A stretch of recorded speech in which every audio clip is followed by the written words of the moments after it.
व्याख्यामुद्रां करसरसिजैः पुस्तकं शङ्खचक्रे बिभ्रद्भिन्नस्फटिकरुचिरे पुण्डरीके निषण्णः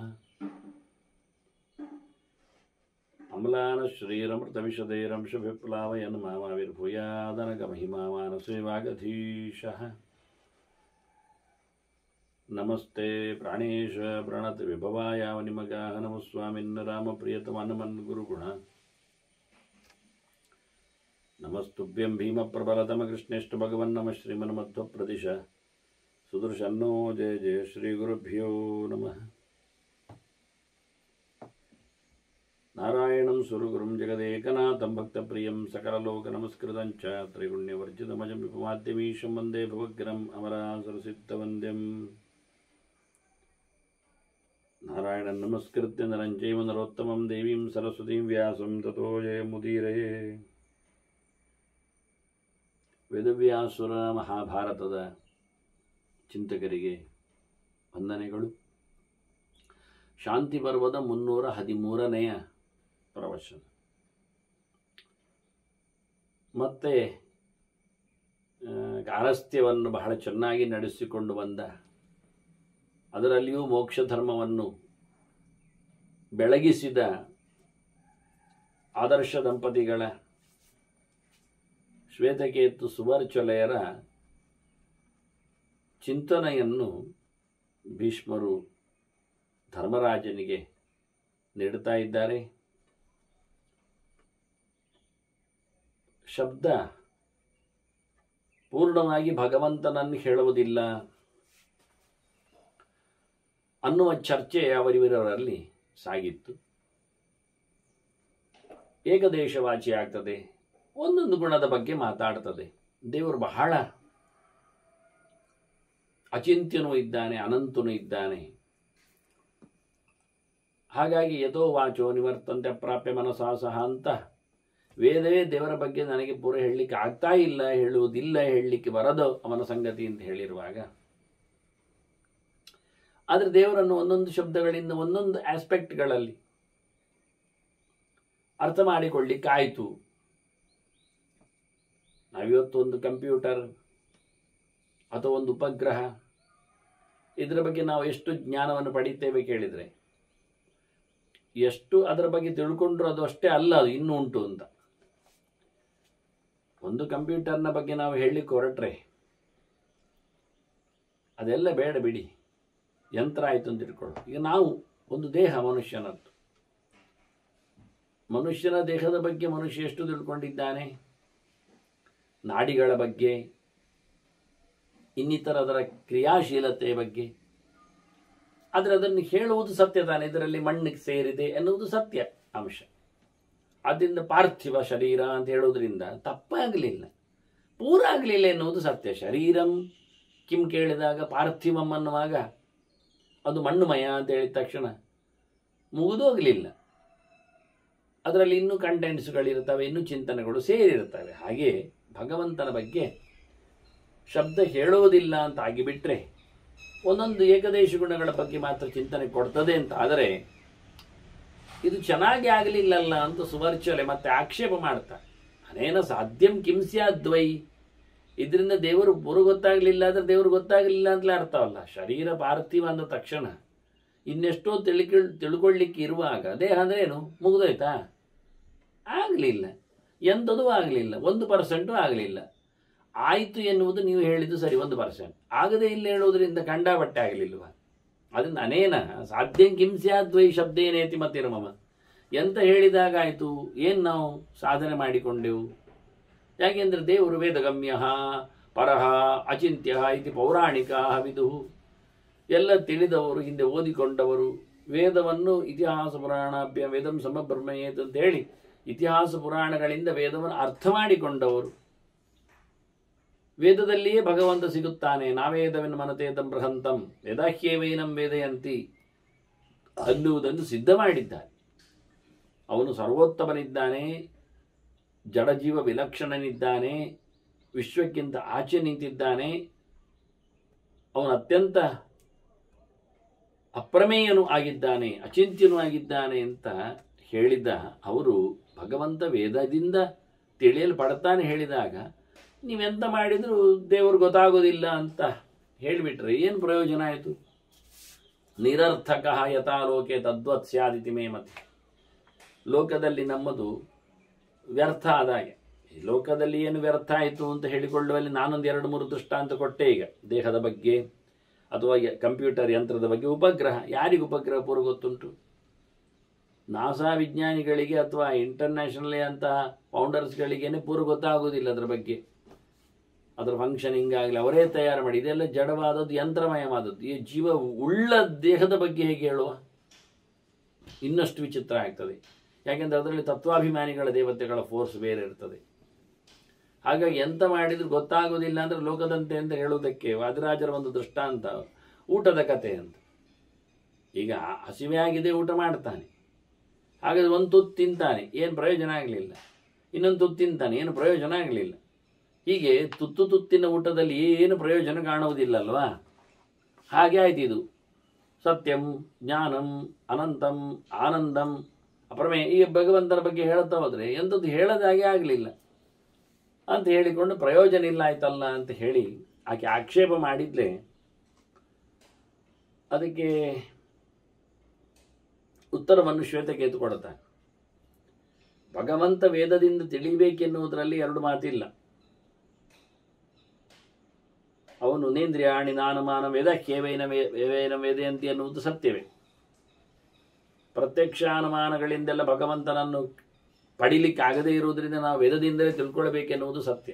ವೇದಗಮ್ಯಂ ಪರಂ ಶುದ್ಧಂ ಇತಿ ಸತ್ಯಾಪರಾಶ್ರುತಿ.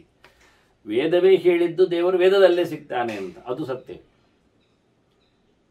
ಹಾಗಾಗುವಾಗ ವೇದದಲ್ಲಿ ಭಗವಂತನನ್ನು ಹಿಡಿಲಿಕ್ಕೆ ಆಗುವುದಿಲ್ಲ ಹೇಳುವುದಿಲ್ಲ. ಪೂರ್ಣ ವೇದದಿಂದಲೂ ಹಿಡಿತದೆ ಎನ್ನುವುದು ಅದು ಗ್ಯಾರಂಟಿಯೂ ಇಲ್ಲ. ಯಾಕೆ? ವೇದವೇ ಹೇಳುತ್ತದೆ. ಎಂಥದ್ದು? ವ್ಯಾವೃತ್ಯ ಅಂತ ನೈತದಿತ್ಯ ಯದೋ ವಾಚೋ ನಿವರ್ತಂತೆ ಅಪ್ರಾಪ್ಯ ಮನಸಾ ಸಹ ಅಂತ ಹೇಳಿ ವೇದವೇ ಹೇಳುತ್ತದೆ, ಮಾತಿನಿಂದ ಸಿಗೋದಿಲ್ಲ ಅಂತ. ವೇದವೇ ಹೇಳುತ್ತದೆ, ಮಾತಿನಿಂದ ಸಿಗ್ತದೆ ಅಂತ. ಈಗೇನಾಯಿತು? ಕಾಂಟ್ರವರ್ಸ್ ಆಗಲಿಲ್ಲ. ಹಾಗಾದರೆ ಏನಾಯಿತು?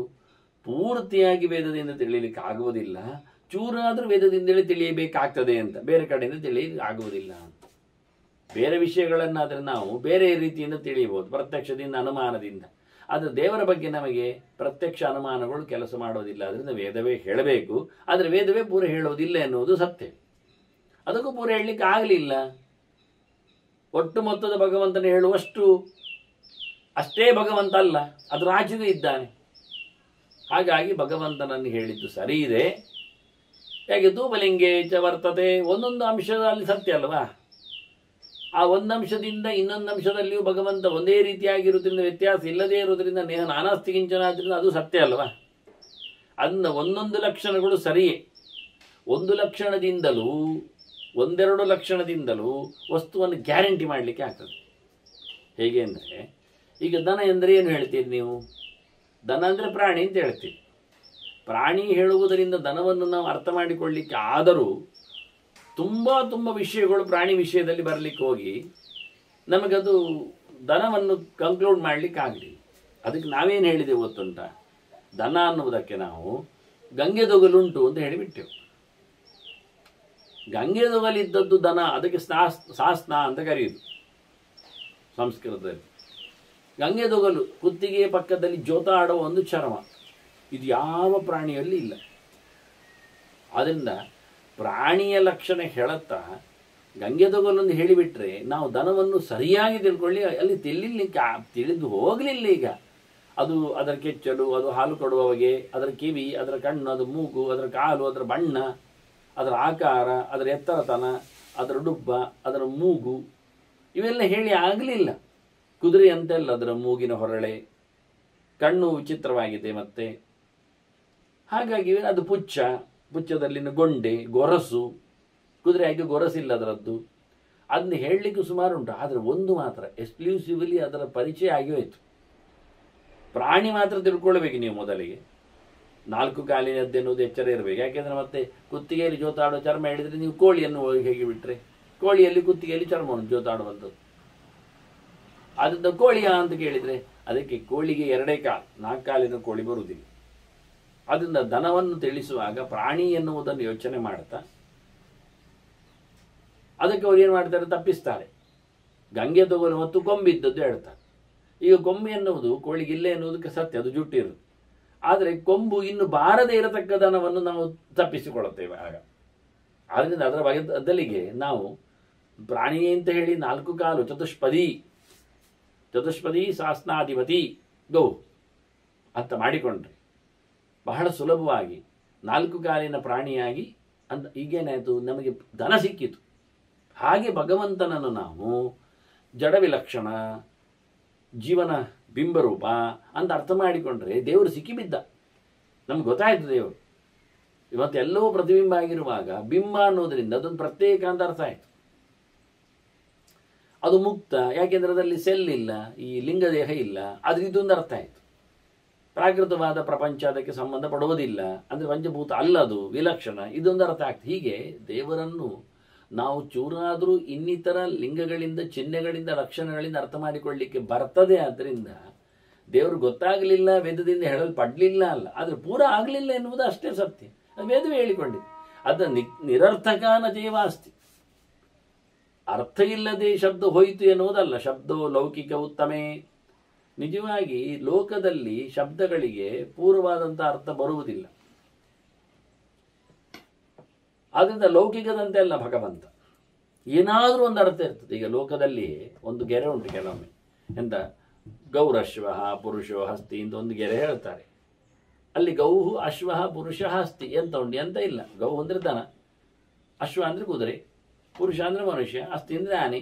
ಇಲ್ಲಿ ಏನಾಯಿತು ಕೇಳಿದರೆ ಏನಾಗಲಿಲ್ಲ, ಅದೇ ಗೊತ್ತಾಯ್ತು. ಎಂತಾಯ್ತು, ಇದು ಎಂತ ಆಗಲಿಲ್ಲ. ಆದರೆ ಇದು ಲೋಕದಲ್ಲಿ ಆದರೆ ವಸ್ತುಗಳ ಪರಿಜ್ಞಾನಕ್ಕೆ ಬಂತು, ಪಟ್ಟಿ ಮಾಡಿದ್ದ ಅರ್ಥ ಆಯಿತು ಅಂತ ಹೇಳ್ಬೋದು ಅಷ್ಟೇ ಹೊರತು ದೇವರ ವಿಷಯದಲ್ಲಿ ಆಗಲ್ಲ. ದೇವರ ವಿಷಯದಲ್ಲಿ ವಸ್ತು, ಅದರ ಅಂತರ್ಯಾಮಿಯು, ಅದರ ವಿಶೇಷ ಚಿಂತನೆಯು, ಅದರ ಎಟಿಮಾಲಜಿಕಲಿ ಮೀನಿಂಗ್ಸ್, ವ್ಯುತ್ಪತ್ತಿ ಲಭ್ಯವಾದ ಅರ್ಥಗಳು, ಹಾಗೆ ಅಶ್ವಾನಾಥ್ ಅಂತಲ ನಶ್ವಹ ಅಂತ ಹೇಳ್ತಾ, ಅವಗಮಯತಿ ಅಂತ ಅಥವಾ ಗಚ್ಚತಿ ಅಂತಲ, ಇದೆಲ್ಲ ಅರ್ಥ ಮಾಡಿಕೊಂಡಾಗ ಪುರುಷ ಶಬ್ದಕ್ಕಂತೂ ಕಂಡಾಬಟ್ಟೆ ಅರ್ಥ ಬರುತ್ತೆ. ಮತ್ತೆ ಹೀಗಾಗಿ ಭಗವಂತನಲ್ಲಿ ಹೇಳುವಾಗ ನಾವು ಅಕ್ಷರದಲ್ಲಿ ಎಲ್ಲ ಹುಡುಕ್ಲಿಕ್ಕೆ ಚಿಂತನೆ ಇರೋದ್ರಿಂದ ಅಲ್ಲಿ ಅನನ್ವಯ ಶಬ್ದ ಅಂತ ಅರ್ಥ ಆಗುವುದಿಲ್ಲ, ನಿರರ್ಥ ಅಂತ ಆಗುವುದಿಲ್ಲ.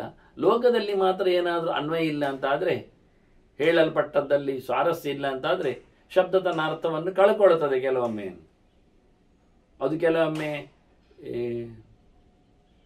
ಕೂಗಿನ ವಿಷಯದಲ್ಲಿ ಬಂದಾಗ, ಕೆಲವೊಮ್ಮೆ ಸಂಕಟಕ್ಕೆ ಬಂದಾಗ, ಕೆಲವೊಮ್ಮೆ ಗಡಿಬಿಡಿಯಲ್ಲಿ ನಿಂತಾಗ ಏನೇನೋ ಶಬ್ದಗಳು ಯಾವ್ಯಾವುದೋ ಉಚ್ಚಾರಣೆಗೆ ಬರುತ್ತವೆ. ಆಗ ಲೋಕದಲ್ಲಿ ಏನು ಅರ್ಥವೇ ಕಾಣುವುದಿಲ್ಲ ಅದಕ್ಕೆ.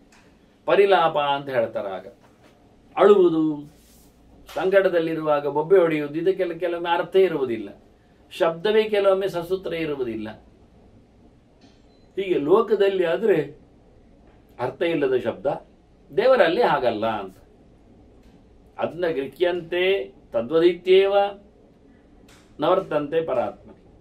ಲೋಕದಲ್ಲಿ ಅನನ್ವಯಾಸ್ತತಾ ಶಬ್ದ ನಿರರ್ಥ ಆಯಿತಿ. ಲೋಕಿಗೆ ಅನ್ವಯರಹಿತವಾದ ಶಬ್ದಗಳು ಬಂದಾಗ ಅವರು ಲೋಕದಲ್ಲಿ ಅದಕ್ಕೆ ಅರ್ಥ ಇಲ್ಲ ಅಂತ ಹೇಳ್ತಾರೆ. ನಮ್ಮಲ್ಲಿ ಅನನ್ವಿತ ಎನ್ನುವುದೇ ಇಲ್ಲ. ಅಕ್ಷರ ಸಾಮ್ಯ, ಅಕ್ಷರ ಸಮನ್ವಯ ಭಗವಂತನ ಇರ್ಲಿಕ್ಕೋಗಿ ಯಾವ ಶಬ್ದಗಳು ಯಾವ ರೀತಿಯಲ್ಲಿ ಬಂದರು, ಸರ್ವೇ ಘೋಷಾಹ ಸರ್ವೇ ವೇದಾಹ ಏಕೈವ ವ್ಯಾಹರತಿ ಅಂತ ಹೇಳಿದ ಹಾಗೆ, ಮೊಸರು ಕಡಿಯುವ ಶಬ್ದ ಮಾಡಿದರೂ ಸಹ, ತೆಂಗಿನಕಾಯಿ ಒಡೆಯುವ ಶಬ್ದ ಹೇಳಿದರೂ ಸಹ, ನಗರಿಯಲ್ಲಿ ಬಾರಿಸುವ ಶಬ್ದ ಬಂದರೂ ಸಹ, ಮೇಘದ ಗರ್ಜನೆಯಲ್ಲಿಯೂ ಸಹ, ತುತ್ತೂರಿಗಳಲ್ಲಿಯೂ ಸಹ, ಎಲ್ಲದರಲ್ಲಿಯೂ ಬರತಕ್ಕಂತಹ ನಾದಗಳಿಗೆ ವಿಶೇಷವಾದ ಅರ್ಥಗಳಿವೆ. ಆದ್ರಿಂದ ನಗರಿ ಬಾರಿಸುವಾಗ ಧನಂ ಧನಂ ಧನಂ ಹೇಳಿದರೆ ದೇವರು ದೊಡ್ಡ ಸಂಪತ್ತು. ದೇವರನ್ನು ಯಾರು ಸಹ ಧರಿಸಿಕೊಂಡವರು, ಉದ್ಧಾರಕರು, ಹೊತ್ತುಕೊಂಡವರು, ಮೇಲ್ವಿಚಾರಕರು ಇಲ್ಲ. ಇಡೀ ಜಗತ್ತು ಭಗವಂತನ ಅಂಕೆಯಲ್ಲಿದೆ. ಆದರೆ ದೇವರು ಯಾರ ಸೊತ್ತು ಅಲ್ಲ. ಈ ಅರ್ಥಗಳು ಧನಂ ಅನ್ನುವಾಗ ಬರ್ತದೆ. ಆದರೆ ಲೌಕಿಕದಲ್ಲಿ ಅದಕ್ಕೆ ವಿಶೇಷವಾದಂಥ ಅರ್ಥ ವ್ಯವಸ್ಥೆಗಳು ಇರುವುದಿಲ್ಲ. ಲೋಕದಲ್ಲಿ ಇರುವಂತೆ ಭಗವಂತನನ್ನು ಶಬ್ದಗಳು ಹೇಳುವ ರೀತಿ ಅಲ್ಲ ಅನ್ನುವುದನ್ನು ಹೇಳ್ತಾನೆ. ಅಗೋಚರತ್ವಂ ವಚಸಾಂ ಯುದ್ಧಮೇವಂ ತಥಾ ಶುಭೆ. ಮತ್ತೆ ಯಥೋವಾಚೋ ನಿವರ್ತಂತೆ ಹೇಳಿದ ವೇದದ ಮಂತ್ರ ಅದು ಸತ್ಯವೇ. ಬಹಳಷ್ಟು ವೇದಗಳು ಇರಲಿಕ್ಕೆ ಹೋಗಿ ಭಗವಂತ ಅದಕ್ಕೂ ಜಾಸ್ತಿಯಾದಂತಹ ರೂಪವನ್ನು, ವೈಭವವನ್ನು ಪಡೆಯಲಾಗಿ ಅದಕ್ಕೆ ಹೇಳಲಿಕ್ಕೆ ಆಗಲಿಲ್ಲ ಎನ್ನುವುದರಿಂದ ಅದು ಸೋತಿದೆ ಎನ್ನುವುದು ಏನು ತಪ್ಪಲ್ಲ. ಆದರೆ ಭಗವಂತ ಮಾತಿಗೆ ನಿಲುಕುವುದಿಲ್ಲ ಎನ್ನುವುದು ಸತ್ಯ. ಯಾಕೆ? ಪೂರ ಅಂತ ಅರ್ಥ. ಪೂರ ಮಾತಿಗೆ ನಿಲುಕುವುದಿಲ್ಲ. ಆದರೆ ಒಂದೆರಡು ಮಾತಿನಲ್ಲಿ ಭಗವಂತನನ್ನು ಒಂದೆರಡು ರೀತಿಯಲ್ಲಿ ಅರ್ಥ ಮಾಡಿಕೊಳ್ಳಿಕ್ಕೆ ಆಗ್ತದೆ. ಪೂರ ತಿಳಿಯಲಾಗದವನನ್ನೇ ತಿಳಿಯಬೇಕಾದ ಕಥೆಯಲ್ಲಿ ತಿಳಿಯುವುದರಿಂದ ಅವನನ್ನು ಅಪ್ರಮೇಯ ಹೇಳೋದು. ಅಪ್ರಮೇಯ ಅಂದರೆ ಪೂರ್ಣವಾಗಿ ತಿಳಿಯಲಿಕ್ಕೆ ಆಗುವುದಿಲ್ಲ. ನ ಪೂರ್ಣೇನ ಮಾತುಂ ಶಕ್ಯಂ. ಮಾತುಂ ಶಕ್ಯಂ, ಪೂರ್ಣವಾಗಿ ತಿಳಿಯಲಿಕ್ಕೆ ಆಗುವುದಿಲ್ಲ. ಮೇಯಮೇನೆ ಪ್ರಮೇಯನೇವ, ಆದರೆ ಪೂರ್ಣವಾಗಿ ತಿಳಿಯಲಿಕ್ಕೆ ಆಗದವನು ಅಂತ. ಹಾಗಾಗಿ ಭಗವಂತನ ಬಗ್ಗೆ ಹೇಳುವಾಗ ಹೀಗೆ ದೇವರನ್ನು ಕಾಣಬೇಕು, ಹಿಡಿಬೇಕು, ಪಡೆಯಬೇಕು ಅಂತ ಹೇಳಿಕೊಟ್ಟಿದ್ದಾರೆ. ಸಾಧನಸ್ಯೋಪದೇಶಾಚ್ಚ, ಅದರೊಟ್ಟಿಗೆ ಉಪಾಯಸ್ಯ ಚ ಸೂಚನಾತ್, ಉಪಲಕ್ಷಣ ಯೋಗೇನ ವ್ಯಾವೃತ್ಯಾಚ ಪ್ರದರ್ಶನಾತ್. ಭಗವಂತನನ್ನು ಹೇಗೆ ಕಂಡುಹಿಡಿಯುವುದು, ಅದರಿಂದ ದೇವರು ವೇದಗಮ್ಯ ಪರ ಶುದ್ಧ ಎನ್ನುವುದು ಗ್ಯಾರಂಟಿ ಆಗ್ತದೆ. ನಮಗೆ ಸಾಧನೆಯನ್ನು ಹೇಳಿದ್ದಾರೆ ಅವರು. ಆತ್ಮಾವರೇ ದ್ರಷ್ಟವ್ಯ ಅಂತ ಉಂಟಲ್ಲ, ದೇವರನ್ನು ನೋಡಬೇಕು. ಹೇಗೆ ನೋಡ್ಲಿಕ್ಕೆ ಆಗ್ತದೆ? ತರತಂ ಶ್ರೋತವ್ಯ ಮಂತವ್ಯ ನಿಧಿಧ್ಯಾಸಿತವ್ಯ ಅಂತ ಹೇಳಿ ಅದಕ್ಕಾಗಿ ಕೇಳಬೇಕು. ಕೇಳಿದ್ದನ್ನು ಮರೆಯದಂತೆ ಮನನ ಮಾಡಬೇಕು. ಆ ಬಳಿಕ ಅದನ್ನು ಉಳಿದವರಿಗೆ ತಿಳಿಸಿ ಗಟ್ಟಿ ಮಾಡಿದ ನಂತರ ಅದನ್ನು ತಾನು ಕಂಡುಕೊಳ್ಳಬೇಕು. ಹೀಗೆಲ್ಲ ಕೆಲಸಗಳಿವೆ. ಸಾಧನಸ್ಯ ಉಪದೇಶಾಚ, ಏನೆಲ್ಲ ಮಾಡಲಿಕ್ಕೆ ಉಂಟು ಸಾಧನೆ ಹೇಳಿದ್ದಾರೆ. ಮತ್ತೆ ಭಗವಂತನ ವಿಷಯದಲ್ಲಿ ಭಕ್ತಿ ರೇವೈದಂಗಮಯತಿ ಭಕ್ತಿವಶ ಪುರುಷ ಅಂತೇಳಿ ಉಪಾಯ ಪ್ರಧಾನವಾದದ್ದು ಭಕ್ತಿ. ಆ ಭಕ್ತಿ ಮೂಡಲು ಸಹಾಯವಾದದ್ದು ಪರಮೋಚ್ಚವಾದ ಜ್ಞಾನ. ಆ ಜ್ಞಾನ ಬಹಳ ಚೆನ್ನಾಗಿ ಬರಬೇಕಾದರೆ ಶುದ್ಧವಾದಂತಹ ವಿಹಿತವಾದಂತಹ ಕರ್ಮಗಳ ಅನುಷ್ಠಾನ. ಕರ್ಮಣ ಜ್ಞಾನ ಮಾತರೋದು ಜ್ಞಾನೇನ ಅಮೃತಿ ಭವತಿ ಅಂತ. ಹೀಗಾಗಿ ಉಪಾಯವನ್ನು ಹೇಳಿದ್ದಾರೆ, ಏನು ಮಾಡಲಿಕ್ಕುಂಟು ಅಂತ. ದೇವರನ್ನು ನಾವು ತಿಳ್ಕೊಂಡಾಗ ದೇವರನ್ನು ಪಡಿಲಿಕ್ಕೆ ಆಗ್ತದೆ ಅಂದರೆ ಪೂರ ಪಡೀಲಿಕ್ಕೆ ಆಗುವುದಿಲ್ಲ. ತಮೇವೈಕಂ ಜ್ಞಾನತಾತ್ಮಾನಂ ಅನ್ಯಾವಾಚೋ ಮುಂಚತ ಅಮೃತಸ್ಥೇತು. ದೇವರನ್ನೇ ನೀನು ಚಿಂತನೆ ಮಾಡು, ಉಳಿದ ಮಾತುಗಳನ್ನು ಬಿಡು, ಆಗ ಖಂಡಿತವಾಗಿಯೂ ನಿನಗೆ ಮೋಕ್ಷ ಆಗ್ತದೆ. ಅದು ವೈವೈಶವೃಡತೆಯತೇನ ಲಭ್ಯ, ಅವರು ಒಪ್ಪಿದಾಗ ಮಾತ್ರ ಅನ್ನುವಂತಹ ಗೆರೆಗಳು ವಿಶೇಷವಾಗಿ ಭಗವಂತನ ಬಗ್ಗೆ ಮಾತಾಡಿ ಹೇಳಿಕೊಟ್ಟಿವೆ, ತಿಳಿಸಿವೆ. ಮುಖ್ಯವಾಗಿ ಹೀಗೆ ಇರಬೇಕು, ಹೀಗೆ ಇರುವಂಥದ್ದು ಅಂತ ಹೇಳಿಕೊಂಡು ಇನ್ನು ಭಗವಂತನ ಬಗ್ಗೆ ಆಗಲೇ ಕೆಲವು ದೃಷ್ಟಾಂತವನ್ನು ಕೊಟ್ಟಾಗ ಆಕಾಶ ಅಂದ್ರೆ ದೇವರು. ಆಕಾಶ ಅಂದ್ರೆ ದೇವರು ಏನು ಸ್ಪೇಸ್ ಅಂತ ಅರ್ಥವಾ? ದೇವರು ಅವಕಾಶಪ್ರದ ಎನ್ನುವುದರಲ್ಲಿ ತಪ್ಪಿಲ್ಲ. ದೇವರು ಸರ್ವವ್ಯಾಪ್ತನಾಗಿದ್ದಾನೆ ಎನ್ನುವುದು ಸತ್ಯವೇ. ಆದರೆ ಭಗವಂತನನ್ನು ಆಕಾಶ ಅಂತ ಹೇಳಿ ಉಪಾಸನೆ ಮಾಡಬೇಕಂದ್ರೆ ಆ ಸಮಂತಾತ್ ಕಾಶತೆ, ಬೆಳಗುತ್ತಾನೆ ಅಂತ. ಎಲ್ಲೆಡೆಯೂ ಭಗವಂತ ತನ್ನ ಇರುವಿಕೆಯನ್ನು ಕಾಪಾಡಿಕೊಂಡಿದ್ದಾರೆ. ಇನ್ನೂ ಅರ್ಥ ಹೇಳೋದಾದರೆ ಆ ಸಮಂತಾತ್ ಕಂ ಸುಖಂ ಅಶ್ನಾತಿ ಅಂತ. ಸುಖವನ್ನು ಯಾವತ್ತೂ ಅನುಭವಿಸುತ್ತಿದ್ದಾನೆ ಅಂದರೆ ಆನಂದಮಯ ಅಂತ ಅರ್ಥ ಭಗವಂತ. ಹೀಗೆ ಆಕಾಶ ಶಬ್ದದಿಂದಲೂ ಭಗವಂತನನ್ನು ಅನುಸಂಧಾನ ಮಾಡಲಿಕ್ಕೆ ಬರ್ತದೆ ಹೀಗೆ. ಆದರೆ ದೇವರು ಆನಂದ ಅಂತ ಹೇಳಿದ್ರೆ ಒಂದು ಸಾಕಾಗ್ತದ? ಆನಂದ ಅದೇ ಪ್ರಧಾನಸ್ಯ ಅಂತ ಒಂದು ಮೊದಲು ತಿಳ್ಕೊಳ್ಳಿ. ನಿಮಗೆ ಸುಖ ಆಗ್ತದೆ, ಮೋಕ್ಷ ಸಿಗ್ತದೆ. ಮೋಕ್ಷ ಆನಂದ, ಏಕಗುಣೋಪಾಸನೆ. ಅದು ಆತ್ಮೇತಿ ಪಗಚ್ಚಂತಿ ಗ್ರಾಹಯಂತಿ ಚ ಅಂತ. ನನ್ನ ಸ್ವಾಮಿ, ಮಮ ಸ್ವಾಮಿ ನಿತ್ಯಂ, ನನ್ನ ದೊರೆ, ನನ್ನ ಸ್ವಾಮಿ, ನನ್ನ ಬಿಂಬ, ಇಷ್ಟು ಸಾಕಾಗ್ತದೆ. ಅಂದ್ರೆ ಇಷ್ಟು ಆದರೆ ಆಗಲಿಲ್ಲ. ಸತ್ಯಜ್ಞಾನವನಂತಂ ಬ್ರಹ್ಮ ಅಂತ ಭಗವಂತನ ಸಚ್ಚಿದಾನಂದ ಆತ್ಮೇತಿ ಮಾನುಷಯಿಸ್ತು. ಮನುಷ್ಯರು ಭಗವಂತನ 4 ಗುಣೋಪಾಸನೆ ಮಾಡಬೇಕು. ಈ ಎಲ್ಲ ಸೂಚನೆಗಳು, ಶಾಸ್ತ್ರದಲ್ಲಿ ಹೇಳಲ್ಪಟ್ಟಂತಹ ಸಂಗತಿಗಳು, ಇದನ್ನೆಲ್ಲ ಅರ್ಥ ಮಾಡಿಕೊಂಡಾಗ ಭಗವಂತನನ್ನು ವೇದಗಳು ಹೇಳ್ತವೆ ಎನ್ನುವುದು ಅರ್ಥ ಆಗ್ತದೆ. ವೇದ ಇಷ್ಟ ಸರ್ವೈರಹಮೇವ ವೇದ್ಯ ಅಂತ ಭಗವಂತನೇ ಹೇಳ್ತಾನೆ. ಭಗವಂತನ ಮತ್ತೆ ನೇತ್ಯಾತ್ಮ ಗೃಹ್ಯತೆ, ನೀನು ತಿಳ್ಕೊಂಡಿರತಕ್ಕ ಸಂಗತಿಗಳಲ್ಲಿ ಯಾವುದು ಭಗವಂತ ಅಲ್ಲ ಅಂತ ಬಿಟ್ಟು ಬರಲಿಕ್ಕೆ ಆಗ್ತದೆ. ತದ್ವಿಲಕ್ಷಣನಿದ್ದಾನೆ ಭಗವಂತ. ಹಾಗಾಗಿ ಭಗವಂತನೇ ಇದೆಲ್ಲ ಉಪಲಕ್ಷಣತೆ ಇಟ್ಕೊಳ್ಬೇಕಾದ್ದು ನಾವು ಸಾಧನೆಗಳಿಗೆ. ಜೊತೆಯಲ್ಲಿ ವ್ಯಾವೃತ್ಯ, ಭಗವಂತ ನೀನು ತಿಳ್ಕೊಂಡದ್ದಲ್ಲ ಹೇಳಿಕೋಸ್ಕರ ನೇತ್ಯಾತ್ಮ ಗೃಹ್ಯತೆ ಅಂತ ಹೇಳಿಕೊಂಡು ಜಡ ಅಲ್ಲ, ಜೀವ ಅಲ್ಲ ದೇವರು ಅನ್ನೋದನ್ನೇ ಭಗವಂತನನ್ನು ಪ್ರತ್ಯೇಕವಾಗಿಸಿಕೊಳ್ಳತಕ್ಕಂಥ ಕಥೆಯನ್ನು ಹೇಳಿಕೊಡ್ತಾರೆ. ಅವರು ಮುಕ್ತನೂ ಅಲ್ಲ, ಅಂದರೆ ಮುಕ್ತರ ರಾಶಿಯಲ್ಲಿ ಸೇರಿದವಲ್ಲ, ಅಮೃತತ್ವ ಶೇಷಾನಃ, ಮುಕ್ತರಿಗೆ ಮಿಗಿಲಿದ್ದಾನೆ. ಇದನ್ನೆಲ್ಲ ಬಹಳ ಸ್ಪಷ್ಟವಾಗಿ ಶಾಸ್ತ್ರದಲ್ಲಿ ತೋರಿಸಿದ್ದರಿಂದ ದೇವರು ವೇದಗಮ್ಯನು, ಅವರು ಅತ್ಯಂತ ಪರನೂ ವಿಲಕ್ಷಣನು, ಮತ್ತು ನಿರ್ಲಿಪ್ತನು, ಪ್ರಪಂಚಾತೀತನು, ಪರಿಶುದ್ಧನು ಎನ್ನುವ ಅರ್ಥಗಳು ಚೆನ್ನಾಗಿ ಆಗ್ತದೆ. ನಾವು ಪಡೆಯಬೇಕಾದ್ದು ಮುಖ್ಯವಾಗಿ ಆ ಅಧಿಕ ಆತ್ಮನ ಜ್ಞಾನ, ಅವನಿಗೆ ಸಂಬಂಧಪಟ್ಟಂತೆ ಅರಿವು, ಅದನ್ನು ಮುಖ್ಯವಾಗಿ ಸಂಪಾದನೆ ಮಾಡಲಿಕ್ಕೆ. ಅಧ್ಯಾತ್ಮ ಧ್ಯಾನ ಸಂಭೂತ, ಅಧಿಕಾತ್ಮನ ನೆಲೆಯಲ್ಲಿ ಅದನ್ನು ನಾವು ಸಂಪಾದನೆ ಮಾಡಬೇಕಾಗ್ತದೆ. ಅವನ ಚಿಂತನೆಯಿಂದ, ಅವನ ಜಿಜ್ಞಾಸೆಯಿಂದ, ಅವನ ವಿಚಾರ ಚಿಂತನೆಯಿಂದಾಗಿ ನಾವು ಒಳ್ಳೆ ರೀತಿಯಿಂದ ಉಂಟು ಮಾಡಿದ ಜ್ಞಾನದಿಂದ ಭಗವಂತನನ್ನು ಪಡೀಲಿಕ್ಕೆ ಆಗ್ತದೆ.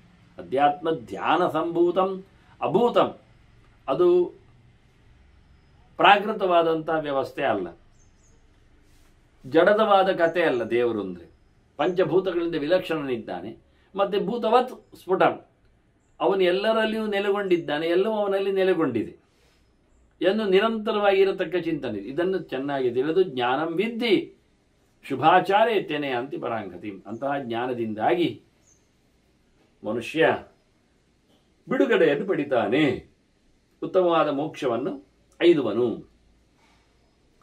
ಭಗವಂತ ಹೇಗಿದ್ದಾನೆ ಅಂದರೆ ನಾನಾ ರೂಪವತ್ ಅಸ್ಯೈವಂ ಐಶ್ವರ್ಯಂ ದೃಶ್ಯತೆ ಶುಭೆ, ಬಹು ಪ್ರಕಾರದಲ್ಲಿ ಇರತಕ್ಕಂಥವನ ಒಡೆತನ, ಸರ್ವತ್ರ ಇರುವಿಕೆ ಎಲ್ಲರಿಗೂ ಕಾಣ್ತದೆ.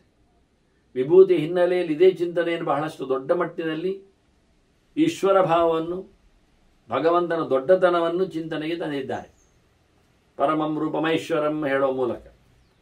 ಹಾಗಾಗಿ ಇದನ್ನು ಪರಮಾತ್ಮನನ್ನು ಯಾವುದೇ ರೀತಿಯಾದಂತಹ ಭೌತವಾದ ವ್ಯಕ್ತಿಗಳು, ವಸ್ತುಗಳು ಪರಿಚಯಿಸುವುದಿಲ್ಲ, ಬೆಳಗಿಸುವುದಿಲ್ಲ. ನ ತತ್ರ ಸೂರ್ಯೋಭಾತಿ ನ ಚಂದ್ರತಾರಕಂ ನೇಮಾ ವಿದ್ಯುತೋ ಭಾಂತಿ ಕುತೋ ಯಮಗ್ನಿ ತಮೇವ ಭಾಂತಮನ ಭಾತಿ ಸರ್ವಂ ತಸ್ಯ ಭಾಸ ಸರ್ವವಿಭಾತಿ ಅನ್ನೋದಾಗಿ, ಸರ್ವವಿಧ ವಿಭಾತಿ ಅನ್ನೋದಾಗಿ ಉಪನಿಷತ್ತು ಭಗವಂತನನ್ನು ಸೂರ್ಯ ಆಗಲಿ, ಚಂದ್ರ ಆಗಲಿ, ಅಥವಾ ಇನ್ನಿತರ ನಕ್ಷತ್ರಗಳಾಗಲಿ, ಜ್ಯೋತಿಷುಗಳಾಗಲಿ, ಅಗ್ನಿ ಆಗಲಿ, ಇದು ಯಾವುದು ಭಗವಂತನನ್ನು ಬೆಳಕಿಸುವುದಲ್ಲ. ಭಗವಂತನ ಬೆಳಕಿನಲ್ಲಿ ಇವುಗಳಿಗೆಲ್ಲ ಬೆಳಕು ಬಂದದ್ದು.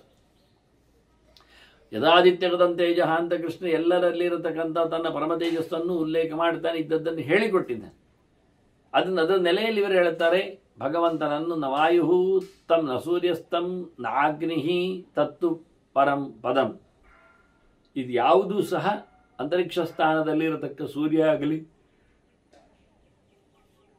ಅದು ಗಾಳಿಯೇ ಆಗಲಿ, ಅಥವಾ ಕೆಳಲೋಕದಲ್ಲಿರತಕ್ಕಂಥ ಕೆಳಭೂಮಿಯಲ್ಲಿ ಅಂದರೆ ಕೆಳನಾಡಿನಲ್ಲಿರತಕ್ಕಂಥ ಬೆಂಕಿ ಆಗಲಿ, ಮೇಲಿನ ಸೂರ್ಯ ಆಗಲಿ, ಕೆಳಗಿನ ಬೆಂಕಿ ಆಗಲಿ, ನಡುವಿನ ಗಾಳಿ ಆಗಲಿ, ಭೂಸ್ಥಾನ, ಸ್ವಸ್ಥಾನ, ಅಂತರಿಕ್ಷ ಸ್ಥಾನ, ಅಗ್ನಿ, ವಾಯು, ಆದಿತ್ಯ ಅಂತ ಹೇಳುವ ಮೂಲಕ ಇವರು ಮೂವರು ಸಹ ಯಾರೂ ಸಹ ಭಗವಂತನನ್ನು ಪರಿಚಯಿಸುವುದಿಲ್ಲ ಚೆನ್ನಾಗಿ. ಮತ್ತು ಇವರೇ ಅಲ್ಲಿ ಅವನಿಂದ ಬೆಳಗಿನವರು.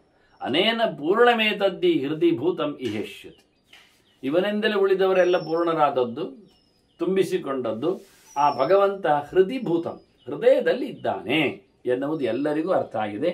ಈಶ್ವರ ಸರ್ವಭೂತಾನ ಮೃದ್ದೇಶ ಅರ್ಜುನ ದೇಶದ ಕೃಷ್ಣ ಅದನ್ನೇ ಹೇಳ್ತಾನೆ. ಪ್ರತಿಯೊಂದರ ಒಳಗೂ ಇರತಕ್ಕಂಥ ವ್ಯಕ್ತಿ ಅವನು ಭಗವಂತ. ಏತಾವತ್ ಆತ್ಮವಿಜ್ಞಾನ, ಏತಾವತ್ ಯದಹಂ ಸ್ಮೃತ, ಇದೇ ಆತ್ಮದ ಅರಿವು. ಆತ್ಮ ಅಂದರೆ ಒಳಗೆ ಕೂತಿರತಕ್ಕಂತಹ ಜೀವನ ಒಡೆಯ, ಎಲ್ಲದರ ಒಡೆಯ. ಆದ್ದರಿಂದ ಇದೇ ನಿಜವಾದಂತಹ ಆತ್ಮವಿಜ್ಞಾನ. ಇದೇ ವಿಶೇಷವಾಗಿ ನಾವು ಅಹಂ ಹೇಳತಕ್ಕ ಚಿಂತನೆ. ಈಗ ಅಹಂ ಅಂದರೆ ಯಾರು ಗೊತ್ತಾಯ್ತು, ಅದಕ್ಕೆ ನಾನು ಮೊನ್ನೆ ಹೇಳಿದ್ದೆ, ಅಹೇ ಯದ್ವಾದ ಹನ್ನಾಮ ಅಂತ ಭಗವಂತನೇ ಬಿಡಲಾರದ ಸಂಗತಿ. ನಾವು ಬಿಟ್ಟೋಗಿರ್ತೇವೆ, ಎದ್ದೋಗ್ಬೇಕಾಗ್ತದೆ. ಆದರೆ ದೇವರೇ ಇಲ್ಲಿ ನಿಜವಾಗಿ ನಮ್ಮನ್ನು ಕುಳ್ಳಿರಿಸಿರ್ತಾನೆ. ಅದು ನಾವು ದೇವರ ಪ್ರತಿಬಿಂಬರಾಗಿ ಇಲ್ಲಿದ್ದೇವೆ, ಸ್ವಾತಂತ್ರ್ಯ ಇಲ್ಲ. ಹೀಗಾಗಿ ಇಂತಹ ಚಿಂತನೆ ಇರಬೇಕು ನಮಗೆ ಅಂತ ಹೇಳಿಕೊಂಡು ಹೀಗೆ ಕೇಳಿದ ಸುವರ್ಚಲೆ ಬಹಳ ಚೆನ್ನಾಗಿ ಜ್ಞಾನವಂತಳಾಗಿ ಮನೆ ಕೆಲಸವನ್ನು ಮಾಡಿದ್ಲಂತೆ. ಪತಿಚರ್ಯೆಯಲ್ಲಿ ಅತ್ಯಂತ ಪ್ರಶಸ್ತಳು ಅನಿಸಿಕೊಂಡು, ಹಾಗೆ ಶ್ವೇತಕ್ಕಿದ್ದು ಸಹ ಎಲ್ಲ ಕರ್ಮಗಳನ್ನು ಮಾಡುವವ, ನಿತ್ಯ ನೈಮಿತ್ಯ ಕರ್ಮಗಳನ್ನೆಲ್ಲ ಮಾಡುವಾಗ ಭಗವಂತನಿಗೆ ಸಮರ್ಪಣೆ ಮಾಡುತ್ತಾ ನಾನು ಮಾಡಿದ್ದಲ್ಲ ಅಂತ ತಿಳ್ಕೊಂಡು ಬಹಳ ಚೆನ್ನಾಗಿ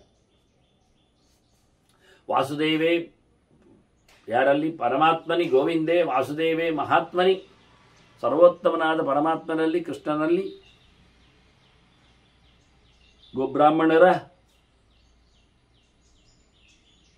ಹಿತಚಿಂತಕನಲ್ಲಿ ಮನಸ್ಸಿಟ್ಟು ಮುಖ್ಯವಾಗಿ ಕರ್ಮಗಳನ್ನು ಸಮರ್ಪಿಸ್ತಾ ಇದ್ದ, ನಿತ್ಯ ನೈಮಿತ್ತಿಗಳನ್ನು ಮಾತ್ರವೇ ಕಾಮ್ಯಗಳನ್ನು ನಡೆಸದೆ, ಕಾಮ್ಯಾನಂ ಕರ್ಮಣಾನ್ಯಾಸಂ ಸನ್ಯಾಸಂ ಕವಯೋವಿದು ಅಂತ ಹೇಳಿ ತಿಳಿದವರು ಕಾಮ್ಯಕರ್ಮವನ್ನೇ ಬಿಡುತ್ತಾರೆ ಅಂತ ಕೃಷ್ಣ ಹೇಳಿದ್ದಾನೆ. ಹಾಗೆ ಕಾಮ್ಯಕರ್ಮವನ್ನು ಮಾಡಿಕೊಳ್ಳದೆ ಶ್ವೇತಕೇತು ಸಮಾಧಾಯ ಚ ಕರ್ಮಾಣಿ ತನ್ಮಯತ್ವೇನ ಭಾವಿತ, ಭಗವನ್ಮಯನಾಗಿ ಭಗವತ್ ಪ್ರಧಾನನಾಗಿ ಭಗವಂತನ ದೊಡ್ಡ ಸಂಗತಿ ಹೇಳ್ತಾ ದೇವರ ಸೇವೆ ಅನ್ನುವ ನೆಲೆಯಲ್ಲಿ ಅವನನ್ನು ಮರೆತು ಬಿಡದೆ ಚೆನ್ನಾಗಿ ಕೆಲಸ ಮಾಡ್ತಾ ಗಾರಸ್ಥ್ಯವನ್ನು ಉತ್ತಮ ಮಟ್ಟದಲ್ಲಿ ಅದು ನಡೆಸಿಕೊಟ್ಟ. ಕೊನೆಗೆ ಸಂದರ್ಭ ಬಂದಾಗ ಬಹಳ ಸಮಯದ ನಂತರದಲ್ಲಿ ತಪಸ್ಸಿನ ಜತೆಯಲ್ಲಿ ಅವರೀರುವರು ಸಹ ಸಮಸ್ತವಾದಂತಹ ಉತ್ತಮವಾದ ಲೋಕವನ್ನು ಪಡೆದಿದ್ದಾರೆ. ಕಾಲೇನ ಮಹತಾರಾಜನ್, ಬಹಳ ಸಮಯದ ನಂತರ ಬೇಕಾದಷ್ಟು ಕರ್ಮಕಲಾಪಗಳನ್ನು ಗಾರಸ್ಥೆಯಲ್ಲಿ ಮಾಡುತ್ತಾ ಕೊನೆಗೆ ಗತೌ ಜಾಯಾಪತಿ ಪರಂ, ಇಬ್ಬರು ಸಹ ಉತ್ತಮವಾದ ಲೋಕವನ್ನು ಪಡೆದಿದ್ದಾರೆ ಅಂತ ಹೇಳಿ ಚಿಂತನೆಯನ್ನು ನೀಡಿದ್ದಾರೆ. ಮುಂದೆ ಧರ್ಮರಾಜ ಭೀಷ್ಮನಲ್ಲಿ ಬಹಳ ಚಂದವಾದ ಪ್ರಶ್ನೆಯನ್ನು ಕೇಳುತ್ತೆ. ಕಿಂಕುರುವನ್ ಸುಖಮಾಪ್ನೋತಿ ಕಿಂಕುರುವನ್ ದುಃಖಮಾಪ್ನುಯಾತ್, ಕಿಂಕುರುವನ್ ನಿರ್ಭಯ ಲೋಕೆ ಸಿದ್ಧಶ್ಚರತಿ ಭಾರತ. ಎಂತ ಮಾಡಿದರೆ ಸುಖ ಆಗ್ತದೆ ಅದು ಬಾರ್ಲಾಯ್ಕು, ಎಂತ ಮಾಡಿದರೆ ದುಃಖ ಆಗ್ತದೆ ಅದು ಕೇಳಿಬಿಟ್ಟ. ದುಃಖವನ್ನು ಕೊಡುವಂಥದ್ದು ಏನು ಅಂತ ತಿಳ್ಕೊಂಡ್ರೆ ಅದನ್ನು ಮಾಡದೇ ಇರಲಿಕ್ಕೆ ಆಯ್ತಲ್ಲ, ಮತ್ತು ಸುಖವನ್ನು ಅನುಭವಿಸ್ಲಿಕ್ಕೆ ಏನು ಮಾಡೋದು ತಿಳ್ಕೊಂಡ್ಬಿಟ್ರೆ ಒಳ್ಳೆಯದಲ್ಲವ ಹೇಳಿಕೊಂಡು, ಅಷ್ಟೇ ಅಲ್ಲದೆ ಏನು ನಡೆಸಿಕೊಟ್ಟಾಗ ಏನು ಇದ್ದಾಗ ಮನುಷ್ಯ ಲೋಕದಲ್ಲಿ ಆರಾಮವಾಗಿರ್ತಾನೆ. ಕಿಂಕುರುವನ್ ನಿರ್ಭಯ ಲೋಕೆ ಸಿದ್ಧ ಚರತಿ, ಸಿದ್ಧ ಪುರುಷನಂತೆ ಅವನು ಬದುಕಿರಬೇಕು. ಅದಕ್ಕೆ ಏನು ಮಾಡಿದರೆ ಆಗ್ತದೆ? ಯಾರ ಹೆದರಿಕೆ ಇಲ್ಲದೆ ಸಂಸಾರವನ್ನು ಸಹ ಯೋಚನೆ ಮಾಡಿಕೊಳ್ಳದೆ ಬದುಕುವ ಕಲೆ ಹೇಗೆ ಅಂತ ಪ್ರಶ್ನೆ ಕೇಳಿರ್ತಾನೆ. ಅದಕ್ಕೆ ಭೀಷ್ಮರು ಉತ್ತರವನ್ನು ಕೊಡ್ತಾರೆ, ದಮಮೇವ ಪ್ರಶಂಸಂತಿ ಅಂತ. ಹೌದಪ್ಪ, ವೇದ ಮತ್ತು ವೇದಜ್ಞರು ನಿಗ್ರಹವನ್ನೇ, ಇಂದ್ರಿಯ ನಿಗ್ರಹವನ್ನೇ, ದಮ ಇಂದ್ರಿಯ ನಿಗ್ರಹ ಅಂತ ಕೃಷ್ಣನ ವ್ಯಾಖ್ಯಾನ ಉದ್ಧವ ಕೇಳಿದಾಗ, ಇಂದ್ರಿಯಗಳನ್ನು ತನ್ನ ಹತೋಟಿಯಲ್ಲಿಟ್ಟುಕೊಳ್ಳುವ ಮನೆ ನಿಜವಾಗಿ ಶ್ರೇಷ್ಠ. ಆ ರೀತಿಯಾದ ಒಂದು ಪ್ರಕ್ರಿಯೆ ಏನಿದೆ, ತಾನು ಹೇಳಿದ ಹಾಗೆ ತನ್ನ ಇಂದ್ರಿಯಗಳು ಕೇಳುವಂತಿದ್ದಲ್ಲಿ ಅದು ದಮ ಅಂತ ಅರ್ಥ. ಅದು ದಮ ಇಲ್ಲ ಅಂತಾದರೆ, ಅದು ಉಲ್ಟಾ ಬಲ್ಟಾದರೆ ಅವನಿಗೆ ಮದ ಹಿಡಿತದೆ, ಮದ ಅಂತ. ಮದವೇ ದಮ. ಸೊಕ್ಕು ಇಲ್ಲದಿರುವುದು, ಯಾವುದರಲ್ಲಿ ಸೊಕ್ಕಿಲ್ಲದಿರುವುದು, ಸೊಕ್ಕದಿರುವುದು. ಹಾಗಾಗಿ ಇದೇ ದಮವನ್ನೇ ಎಲ್ಲರೂ ಕೊಂಡಾಡ್ತಾರೆ ತಿಳಿದವರು, ಶಾಸ್ತ್ರಗಳು ಸಹ. ಅದರಲ್ಲಿ ಬ್ರಾಹ್ಮಣಸಿ ವಿಶೇಷತಃ, ಮುಖ್ಯವಾಗಿ ಬ್ರಹ್ಮಜ್ಞಾನಿಗೆ, ದೇವರ ಅರಸಾಟ ಕೇಳಿದವನಿಗೆ, ಊರು ಉದ್ಧಾರ ಮಾಡದ, ವ್ಯಾಪಾರ ವ್ಯವಹಾರಗಳಲ್ಲಿ ತೊಡಗದ, ಇನ್ನಿತರರ ಸೇವೆಯಲ್ಲಿ ಹೋಗದ ಯಾವ ಜನ ಇದ್ದಾನೆ ಅಂತ ಮಂದಿಗೆ ಮುಖ್ಯವಾದ ಚಿಂತನೆ ಯಾವುದು ಕೇಳಿದರೆ, ದೇವರ ಚಿಂತನೆಯಲ್ಲಿ ಎಲ್ಲ ಇಂದ್ರಿಯಗಳನ್ನು ಕಂಟ್ರೋಲ್ ಮಾಡಿಕೊಂಡು ದಮದ ಪಾಠ. ಹಾಗೆ ಎಲ್ಲದರಲ್ಲಿ ಅಂತ ಹೇಳಿಕೊಂಡು ಅದನ್ನು ಪ್ರಶಂಸೆ ಮಾಡ್ತಾನೆ. ನಾದಾಂತಸ್ಯ ಕ್ರಿಯಾಸಿದ್ಧಿ, ಅವನು ಕೇಳಿಕೊಂಡಿದ್ದ ಏನು ಮಾಡಿದರೆ ಸಿದ್ಧ ಪುರುಷನಾಗ್ತಾನೆ ಅಂತ. ದಮ ಇಲ್ಲದೆ ಇದ್ದರೆ ಅವನು ಸಿದ್ಧಿಯೇ ಇಲ್ಲ ಅಂತಾರೆ. ನಾದಾಂತಸ್ಯ ಕ್ರಿಯಾಸಿದ್ಧಿ, ಯಾವ ಕೆಲಸದಲ್ಲಿಯೂ ನೈಪುಣ್ಯ ಆಗಲಿ ಅಥವಾ ಸಿದ್ಧಿ ಆಗಲಿ ಬರಬೇಕಾದ್ರೆ ಅವನು ಒಳ್ಳೆ ರೀತಿಯಲ್ಲಿ ದಮವನ್ನು ಇಟ್ಟುಕೊಂಡಿರಬೇಕು. ಅದಾಂತನಿಗೆ, ದಮ ಇಲ್ಲದವನಿಗೆ, ನಿಗ್ರಹ ಇಲ್ಲದವನಿಗೆ ಏನು ಸಹ ಒಳ್ಳೆಯ ಕೆಲಸಗಳು ಸಂಭವಿಸುವುದಿಲ್ಲ, ಆಗುವುದಿಲ್ಲ, ಕ್ರಿಯಾಸಿದ್ಧಿ ಇಲ್ಲ. ಅಷ್ಟೇ ಅಲ್ಲದೆ ಕ್ರಿಯಾ ತಪಶ್ಚ ದೇವಾಶ್ಚ ದಮೆ ಸರ್ವಂ ಪ್ರತಿಷ್ಠಿತ, ಎಲ್ಲ ಕೆಲಸಗಳು, ಎಲ್ಲ ವ್ರತನಿಯಮಾಚರಣೆಗಳು, ಎಲ್ಲ ನಿಜವಾಗಿ ದೇವತೆಗಳು ಸಹ ದಮವನ್ನು ಇಷ್ಟಪಟ್ಟಿದ್ದಾರೆ. ಅವರ ಅನುಗ್ರಹ ನಮಗೆ ದಮದಿಂದಲೇ ಸಾಧ್ಯ ಆಗ್ತದೆ. ನಮ್ಮ ಇಂದ್ರಿಯಗಳಲ್ಲಿ ನಾವೇ ಭೋಗಲಾಲಸೆಗೆ ಅದನ್ನು ಹರಿಯಗೊಡದಿದ್ದರೆ ಎಲ್ಲ ಇಂದ್ರಿಯಗಳಲ್ಲಿನ ದೇವತೆಗಳು ಸಾತ್ವಿಕರಾಗಿ ನಮ್ಮ ಬೆನ್ನ ಹಿಂದೆ ನಿಲ್ತಾರೆ. ಹಾಗಾಗಿ ಈ ಅರ್ಥವನ್ನು ಉಲ್ಲೇಖ ಮಾಡ್ತಾನೆ, ತೋರಿಸಿಕೊಟ್ಟ. ದಮದಲ್ಲಿ ಎಲ್ಲೋ ಬಂದಿದೆ ಅಂತ. ದಮಃ ತೇಜೋ ವರ್ಧಯತಿ, ಮನುಷ್ಯನ ಅಂತಃಸತ್ವವನ್ನು ದೊಡ್ಡದು ಮಾಡ್ತದೆ. ತೇಜಸ್ಸು ಎನ್ನುವುದು ತೇಜಸ್ವಿ ನೌ ಅಧೀತಮಸ್ತು ಅಂತ ಹೇಳಿಕೊಂಡಾಗೆ ಬಹಳ ಒಳ್ಳೆಯ ರೀತಿಯಾದಂಥ ಪವರ್, ಶಕ್ತಿಯನ್ನು ತೇಜಸ್ಸು ಅಂತಾರೆ. ಯಾರೆಂದಲೂ ಸೋಲದ ಸಾಮರ್ಥ್ಯ, ಎಲ್ಲರನ್ನು ದೂರ ಇಡತಕ್ಕಂತಹ ಯೋಗ್ಯತೆ, ಇಂತಹ ಒಂದು ಆಧ್ಯಾತ್ಮಿಕವಾದ ಬೆಳಕು ಅದು ದಮಸ್ಸಿನಿಂದ ವರ್ಧಿಸ್ತದೆ. ಇದನ್ನು ಓಜಸ್ಸು ಅನುಭವ, ನಮ್ಮ ಒಳಗಿರತಕ್ಕಂಥ ಸಾಮರ್ಥ್ಯ ಅನುಭವ ಇದು ಬೆಳೀತದೆ. ಪವಿತ್ರನ್ ದಮ ಉಚ್ಯತೆ, ಶುದ್ಧವಾದದ್ದು ದಮ. ದಮಕ್ಕೆ ನಾವು ದೊಡ್ಡ ಮಟ್ಟಿನ ಬೆಲೆಯನ್ನು ಕೊಡುತ್ತೇವೆ. ಭಗವಂತನ ವಿಶೇಷವಾದಂತಹ ಪೋಷಣೆಯನ್ನು ಹೇಳುತ್ತೇವೆ. ವಾಸ್ತವವಾಗಿ ವಿಪಾತ್ಮ ನಿರ್ಭಯ ದಾಂತಹ ಪುರುಷ ವಿಂದತೆ ಮಹತ್. ಎಂಥ ವ್ಯಕ್ತಿ ಬಹಳ ದೊಡ್ಡದಾದಂಥ ಸಾಧನೆಯನ್ನು ಮಾಡಿದವನಂತ ಹೇಳಿದ್ದಕ್ಕೆ ಈ ರೀತಿಯಾಗಿ ದಮವನ್ನು ಗಟ್ಟಿ ಮಾಡಿಕೊಂಡವನಲ್ಲಿ ಪಾಪಗಳು ಬರುವುದಿಲ್ಲ. ಅದೆಲ್ಲ ಏನು ಪಾಪಗಳು ಬರುವ ಸಾಧ್ಯತೆ ಉಂಟು ಅಂತ ಕೆಲವೆಲ್ಲ ಜಾಗಗಳನ್ನು ತೋರಿಸ್ತಾರೆ. ಭೀಷ್ಮರು ಹೇಳುತ್ತಾರೆ, ಇರಲಿ, ಈಗ ವಿಪಾತ್ಮ ಅವನು ದೊಡ್ಡವ, ನಿರ್ಭಯ ದಾಂತ ಅವನಿಗೆ ಯಾವುದೇ ರೀತಿಯಾದ ಭಯ ಇರುವುದಿಲ್ಲ, ತಪ್ಪು ಇಲ್ಲದವ, ಪಾಪ ಇಲ್ಲದವ, ಅವನು ದಮನಶೀಲನಿದ್ದಾನೆ. ಅಂತಹ ಮನುಷ್ಯ ಬಹಳ ದೊಡ್ಡ ಮಟ್ಟಿನ ಲಾಭವನ್ನು ಪಡಿತಾನೆ.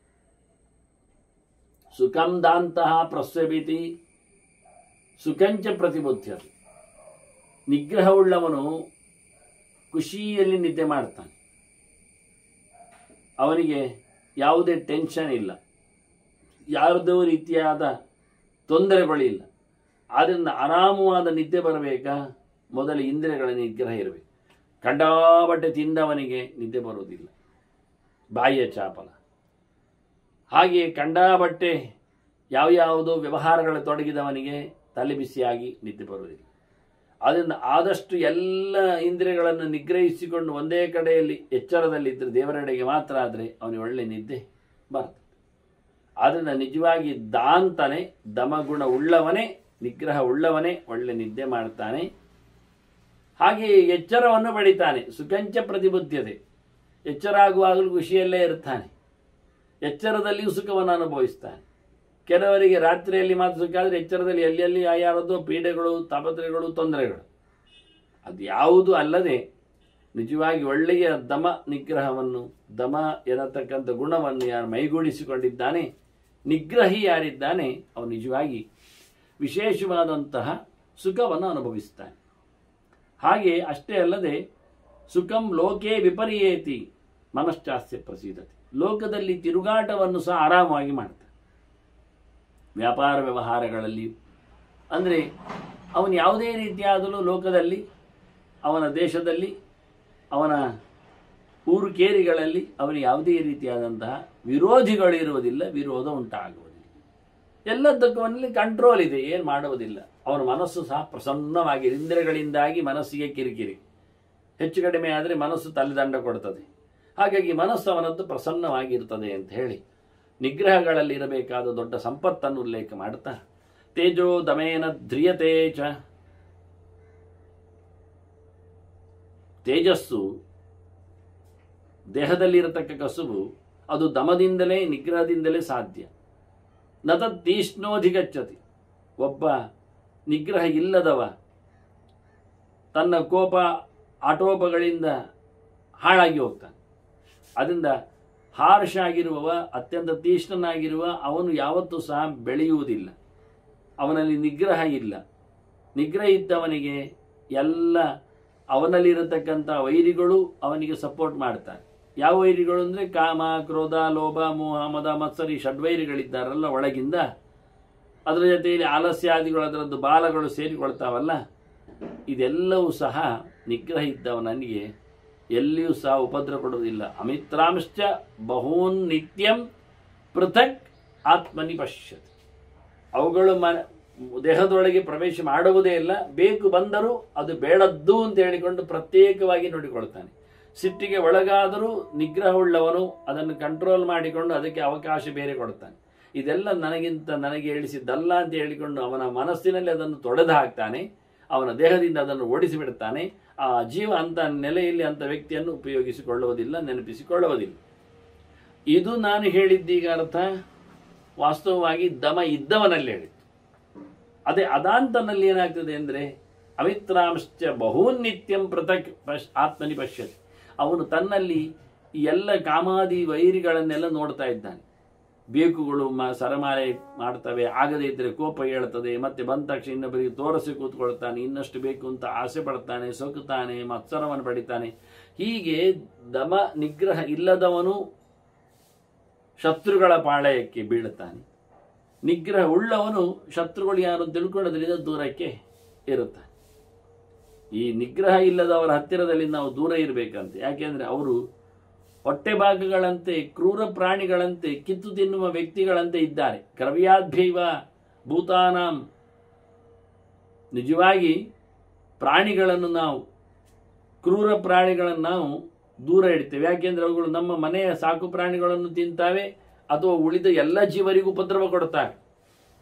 ಹಾಗಾಗಿ ಹೇಗೆ ಕ್ರೂರ ಮೃಗಗಳಿಂದ ನಾವು ನಮ್ಮನ್ನು, ಇತರ ಪ್ರಾಣಿಗಳನ್ನು ರಕ್ಷಣೆ ಮಾಡಬೇಕು, ಹಾಗೆ ಇವನಲ್ಲಿಯೂ ಸಹ, ಅದಾಂತನಲ್ಲಿಯೂ ಸಹ ಕ್ರವ್ಯಾದ್ಭೈವ ಭೂತಾನಾಂ ಅದಾಂತೇಭ್ಯಶ್ಚ ಸದಾ ಭಯ. ಇವನಂದ್ರೆ ನಮಗೆ ರಕ್ಷಣೆ ಬೇಕು. ದಮ ನಿಗ್ರಹ ಇಲ್ಲದವನು, ಇಂದ್ರಿಯ ನಿಗ್ರಹ ಇಲ್ಲದವನು ಸಮಾಜವನ್ನು ಹಾಳು ಮಾಡ್ತಾನೆ, ಎಲ್ಲರಿಗೂ ಬೇಡ ಆಗ್ತಾನೆ, ಅವನು ನಿಜವಾಗಿಯೂ ಉಳಿದವರನ್ನು ಉಪದ್ರವಗೊಳಿಸ್ತಾನೆ ಅಂತ. ತೇಷಾಂ ಪ್ರತಿಷೇಧಾರ್ಥಂ ರಾಜ ಸೃಷ್ಟ ಸ್ವಯಂಭುವ. ಅಂತ ಕಿಡಿಗೇಡಿಗಳ ನಿಗ್ರಹಕ್ಕಾಗಿಯೇ ಹಿಂದೆ ಭಗವಂತ ಮನುವನ್ನು ರಕ್ಷಣೆ ಮಾಡಿತ್ತು.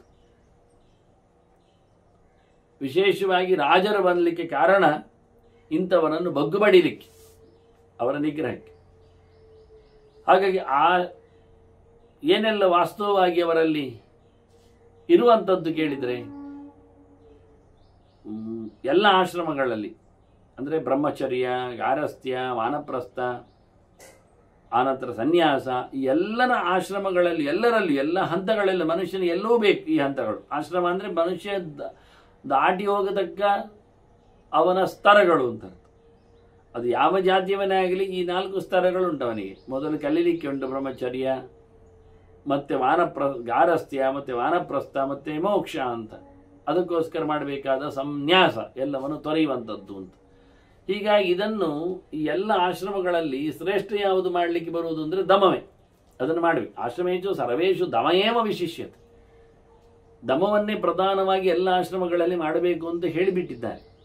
ಬ್ರಹ್ಮಚಾರಿಯೂ ನಿಗ್ರಹದಲ್ಲಿರಬೇಕು. ಸಿಕ್ಕಾಪಟ್ಟೆ ತಿನ್ನುವುದು, ತಿರುಗುವುದಲ್ಲ, ಇತರ ವಸ್ತುಗಳ ಬಗ್ಗೆ ಅಪೇಕ್ಷೆ ಪಡುವುದಲ್ಲ.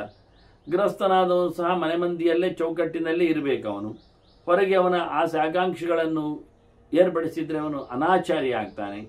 ವಾನಪ್ರಸ್ಥನಂತೂ ಖಂಡಿತ ಎಲ್ಲವನ್ನು ತೊರೆದು ಹೋಗುವ, ಕಾಮಗಳಿಗೆ ಬೆಲೆ ಇಲ್ಲ ಅಲ್ಲಿ. ಮೋಕ್ಷ ಮಾರ್ಗಕ್ಕೆ ತುಳಿದ ಸನ್ಯಾಸಿ ಅಂತೂ ಹೇಳುವುದೇ ಬೇಡ. ಹಾಗೆ ಇವರೆಲ್ಲರಲ್ಲಿಯೂ ದಮ ಉಂಟು, ನಿಗ್ರಹ ಉಂಟು, ಇಂದ್ರಿಯಗಳ ಚಾಪಲವನ್ನು ಹತ್ತಿಕ್ಕಿದ್ದಾರೆ.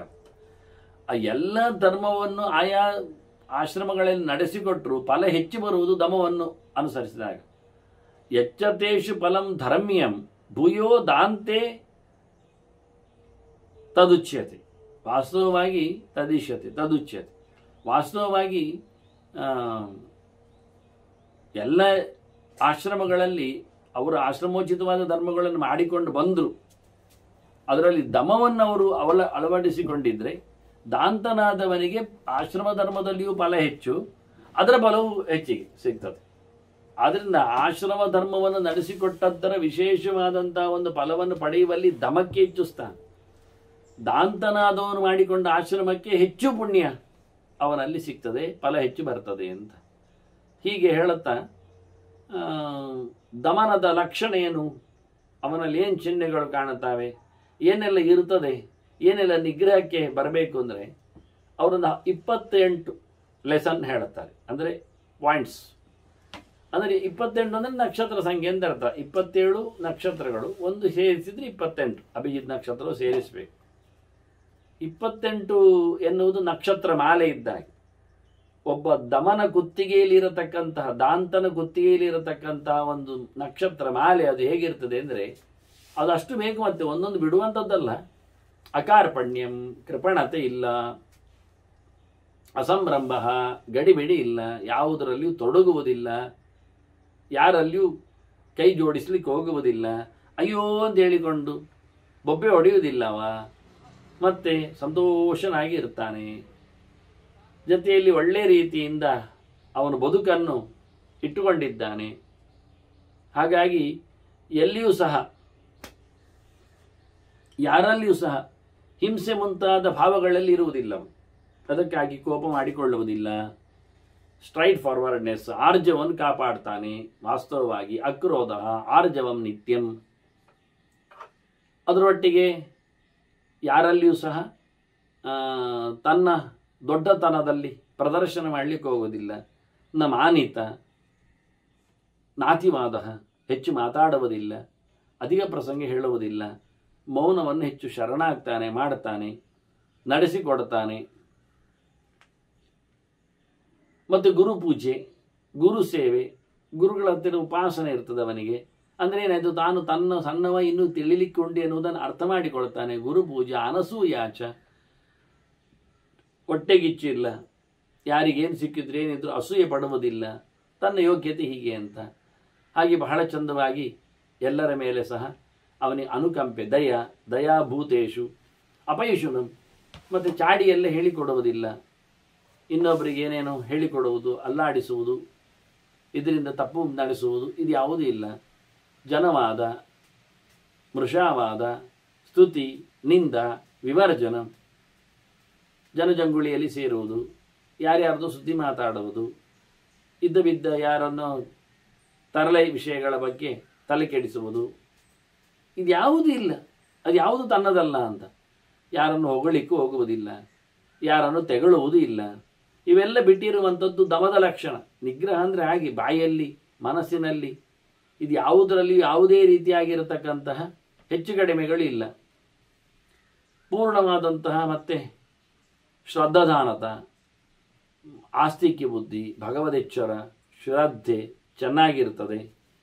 ಅದರೊಟ್ಟಿಗೆ ಸಾಧು ಕಾಮಾಂಶ ಪ್ರಹಯೇತು, ಒಳ್ಳೆಯ ವಿಷಯಗಳನ್ನು ಏನು ಬೇಡ ಅಂದರೆ ಏನು ಬೇಡ ಅಲ್ಲ, ನನಗೀಗ ಜಪ ಮಾಡಬೇಕಾದೀಗ ಎಲ್ಲ ನಿಗ್ರಹ ಮಾಡಿಕೊಂಡಿದ್ದೇನೆ, ಜಪವೂ ಇಲ್ಲ, ಪೂಜೆ ಇಲ್ಲ, ಪುನಸ್ಕಾರ ಇಲ್ಲ, ಸ್ತೋತ್ರ ಇಲ್ಲ, ಅದಾಗಿಲ್ಲ. ದೇವರ ವಿಷಯದಲ್ಲಿ ಹೇಳಿಲ್ಲ. ವೈರಾಗ್ಯ ಎಲ್ಲಿ? ಎಲ್ಲರಿಗೂ ವೈರಾಗ್ಯ ಉಂಟೀಗ. ಎಲ್ಲಿ?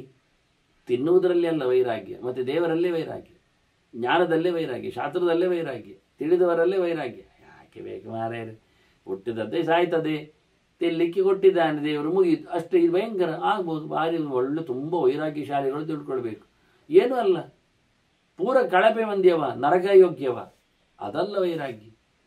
ಹಾಗಾಗಿ ಸಾಧು ಕಾಮಾಂಶ ಸ್ಪೃಹಯೇತ್, ಒಳ್ಳೆಯವರನ್ನು ಇಷ್ಟಪಡಬೇಕು, ಒಳ್ಳೆಯವರ ಆಚಾರಗಳನ್ನು ಇಷ್ಟಪಡಬೇಕು, ಒಳ್ಳೆಯ ಕಾಮನೆಗಳನ್ನು ಇಟ್ಟುಕೊಳ್ಳಬೇಕು. ನಾನು ಜ್ಞಾನವಂತನಾಗಬೇಕು, ವಿದ್ಯಾವಂತನಾಗಬೇಕು, ಸಾಧಕನಾಗಬೇಕು ಎನ್ನುವ ನೆಲೆಯಲ್ಲಿ ಪ್ರಯತ್ನ ಮಾಡಲಿಕ್ಕೆ ಬೇಕು. ಅದೆಲ್ಲ ಉಂಟೇ ಉಂಟು. ಒಳ್ಳೆಯ ಕಾಮನೆಗಳಿಗೂ ತಿಲಾಂಜಲಿ ಕೊಡುವುದಲ್ಲ, ಏನು ಬೇಡ ಅಂತ ಹೇಳಿದ್ದೇನೆ, ಅದು ನಿಗ್ರಹ ಅಲ್ಲ. ಮತ್ತು ಬಿಡಬೇಕಾದ ಯಾವುದು ಅಂದರೆ ನಾಯತಿಂ ಪ್ರತ್ಯಯೇಶು ಚ ಪ್ರತ್ಯಯನಂ, ಇದೇನೋ ಸಿಗ್ತದೆ ಹೇಳಿಕೊಂಡು ಅದು ಯಾವಾಗ ಆಯ್ತು ನಾಳೆ, ಅದಕ್ಕೇನ ಸ್ಪೃಹೆ. ನಾಳೆ ಬರುವ ಲಾಭಕ್ಕಾಗಿ ಇವತ್ತೇ ಬಾಯಿ ತೆರೆದು ಕೂತ್ಕೊಳ್ಳುವಂಥದ್ದು ಅದೆಲ್ಲ ಬೇಡ. ನಿಗ್ರಹ ಅಂದರೆ ನಾಳೆ ವಿಷಯದಲ್ಲಿಯೂ ನಿಗ್ರಹ. ನಾಳೆ ಬೇಕೆನ್ನುವಲ್ಲಿಯೂ ತಾತ್ಪರ್ಯ ಇರಬಾರ್ದು ಅವನಿಗೆ. ನಾಳೆಯ ಲಾಭಕ್ಕಾಗಿಯೂ ವಸ್ತುವಿನ ಸೌಕರ್ಯಕ್ಕಾಗಿಯೂ ಅವನು ಸ್ಪೃಹ ಮಾಡಬಾರ್ದು, ನಾಲಿಗೆ ಚಾಚಬಾರ್ದು. ಅವೈರಕರ್ತ, ಯಾರನ್ನು ದ್ವೇಷಿಸಬಾರ್ದು, ಯಾರನ್ನು ವೈರಿಯಾಗಿ ನೋಡಿಕೊಳ್ಳಬಾರ್ದು. ಸುಪಚಾರ, ಒಳ್ಳೆ ಯಾರಿಗಾದರೂ ಸೇವೆ ಮಾಡ್ತಾ, ಕೆಲಸ ಮಾಡ್ತಾ, ಒಳ್ಳೆ ಆಚಾರಗಳನ್ನು, ಭಗವಂತನಿಗೆ ಹತ್ತಿರವಾದ ಕೆಲಸಗಳನ್ನು ನಡೆಸಬೇಕು. ಇದು ಪ್ರಧಾನವಾದ ವಿಷಯ. ಯಾರು ಏನೇ ಆಗಲಿ, ಏನು ಮಾಡುವುದಾಗಿದ್ರೂ ಅದು ದೇವರಿಗೆ ಹತ್ತಿರವಾಗಿರ್ತದ ಆ ಕೆಲಸ, ಅದು ಮಾಡೋದು. ಅದು ದೇವರನ್ನು ಮರೆತು ಬಿಡುತ್ತದ, ಅದನ್ನು ಬಿಡುವುದು. ಅದನ್ನು ಯಾರ ಕೆಲಸದಲ್ಲಿ ಆದರೂ, ತನ್ನ ಕೆಲಸದಲ್ಲಿ ಆದರೂ, ಮನೆ ಮಂದಿಯ ಕೆಲಸದಲ್ಲಿ ಆದರೂ ಭಗವಂತನ ಎಚ್ಚರ ಉಂಟಾ? ಅಲ್ಲಿ ಇದ್ದಾನೆ, ಇಲ್ಲವ ಅಲ್ಲಿ ಇಲ್ಲ. ಹಾಗಾಗಿ ಎಲ್ಲಿ ನೋಡಿದರಲ್ಲಿ ಮುಖ್ಯವಾಗಿ ಅವನು ಎಲ್ಲಕ್ಕಿಂತ ವಿಲಕ್ಷಣನಾಗಿದ್ದುಕೊಂಡು, ತಾನು ಸಹ ತನ್ನನ್ನಾಗಲಿ ಇನ್ನೊಬ್ಬರನ್ನಾಗಲಿ ಸಮನಾಗಿದ್ದುಕೊಂಡು, ಹೊಗಳಿದರೆ ಬೈದರೆ ಸಮಹ ನಿಂದ ಪ್ರಶಂಸೆಯೋ, ಯಾರು ಏನು ಮಾಡಿದರೂ ಇವನಾದ್ರಿಂದ ಅಲ್ಲಾಡುವುದಿಲ್ಲ. ಪ್ರಶಂಸೆ ಮಾಡಿದ್ದಾರೆ ಅಂತ ಹೇಳಿಕೊಂಡು ಬೀಗುವುದಿಲ್ಲ. ಅಯ್ಯೋ ನಿಂದಿಸ್ತಾ ಇದ್ದಾರೆ ಅದವರ ಮೇಲೆ ಕೋಪವು, ತಿರಸ್ಕಾರವು ಯಾವುದಿಲ್ಲ. ಎಲ್ಲಕ್ಕೂ ಒಂದೇ ಬಗೆ ಇರುವುದು. ಅದು ದಮ ಅಂದರೆ ಹಾಗೆ, ನಿಗ್ರಹ ಅಂದರೆ ಹಾಗೆ. ತನ್ನ ಕಂಟ್ರೋಲ್, ಸೆಲ್ಫ್ ಹೇಗಿರುತ್ತದೆ ಯಾವ ಇಂದ್ರಿಯಗಳಲ್ಲಿ, ಮುಖ್ಯವಾಗಿ ಇಲ್ಲಿ ಮನಸ್ಸು ಮತ್ತು ಮಾತು, ಜೊತೆಯಲ್ಲಿ ಕೈಕಾಲುಗಳು, ಕೃತಿ. ಏನೋ ಕೋಪ ಬಂದಾಗ ಹೊಡಿಲಿಕ್ಕೆ ಹೋಗ್ತಾನೆ, ಏನೋ ತಪ್ಪಾದಾಗ ಬೇಸರಿಸಿಕೊಳ್ತಾನೆ, ಏನು ಎಡವಟ್ಟಾಗ ಬೊಗಳಿಕ್ಕೆ ಬರ್ತಾನೆ. 3 ಬಿಡು, ಏನಾಗಬಾರ್ದು. ವಿಕಾರಕ್ಕೆ ಹೆಚ್ಚು ಆತು ಕೊಡದೆ ಕಂಟ್ರೋಲ್ ಕಂಟ್ರೋಲ್ ಕಂಟ್ರೋಲ್, ಇದನ್ನೇ ಹೆಚ್ಚು ಹೇಳುವಂಥದ್ದು ಅವರು, ಮುಖ್ಯವಾಗಿ ಹೇಳುವಂಥದ್ದು ಇಷ್ಟೇ. ಹಾಗಾಗಿ ಇಂಥವನು ಸುವೃತ್ತಃ ಶೀಲ ಸಂಪನ್ನ ಪ್ರಸನ್ನಾತ್ಮ, ಆತ್ಮಾನ್ ಶುಚಿ. ನಿಜವಾಗಿ ಒಳ್ಳೆ ಆಚರಣೆ ಬೇಕು, ಶಾಸ್ತ್ರ ಹೇಳಿದಂತೆ ನಡವಳಿಕೆ ಇರಬೇಕು. ಅದರಲ್ಲಿ ದಮ ಅಲ್ಲ, ನಾನೀಗ ಸ್ನಾನ ಮಾಡೋದೆಲ್ಲ ಬಿಟ್ಟಿದ್ದೇನೆ, ಎಲ್ಲ ನಿಗ್ರಹ. ಎಂತ ನಿಗ್ರಹ ಕರ್ಮ? ಅದಕ್ಕೆ ಶುಚಿ ಅಂತಾನೆ. ಶುದ್ಧನಾಗಿರಬೇಕು, 3 ಹೊತ್ತು ಮುಳುಗಬೇಕು. ಚಳಿ ಆಗ್ತದೆ, ಚಳಿ ಆಗದೆ ನಿಗ್ರಹ ಮಾಡಿಕೊಳ್ಳಿಕ್ಕೆ ದೇಹವನ್ನು, ಹಾಗೆ ಅರ್ಥ. ಆತ್ಮವಾನ್, ಅವನು ದೇಹದ ಮೇಲೆ ಮಮತೆ ಇರಬೇಕು. ಅಂದ ತಕ್ಷಣ ದೇಹ ದೇವರು ಕೊಟ್ಟ ಸೊತ್ತು ಅನ್ನೋದಕ್ಕೆ ಎಚ್ಚರಬೇಕು. ಮನಸ್ಸಿನಲ್ಲಿ ಭಗವಂತನ ಬಗೆಬೇಕು. ಜೀವ ಭಗವಂತನ ಸೊತ್ತು, ಅದು ಅವನ ಸಾಧನೆಗಾಗಿ ನೀಡಿರತಕ್ಕಂಥ ಸಂಗತಿ, ಅದು ಪ್ರತಿಬಿಂಬ ಎನ್ನುವ ಸಮಾಧಾನ ಇರಬೇಕು.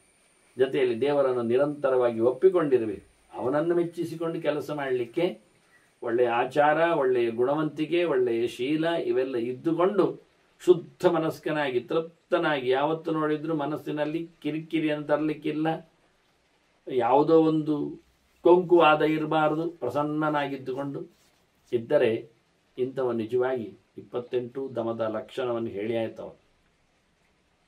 ಇನ್ನೂ ಕೆಲವು ಮಾತುಗಳನ್ನು ಹೇಳ್ತಾರೆ. ಯಾಕೆಂದರೆ ದಮನ ಬಗ್ಗೆ, ದಮ ಉಳ್ಳವನ ಬಗ್ಗೆ, ಅದಾಂತನ ಬಗ್ಗೆಯೂ ಕೆಲವು ದುರ್ಗುಣಗಳು ಹೇಗಿರುತ್ತವೆ ಎನ್ನುವುದನ್ನು ಪರಿಚಯ ಮಾಡಿಸ್ತಾರೆ, ಅದನ್ನು ಬಿಡಲಿಕ್ಕೋಸ್ಕರ.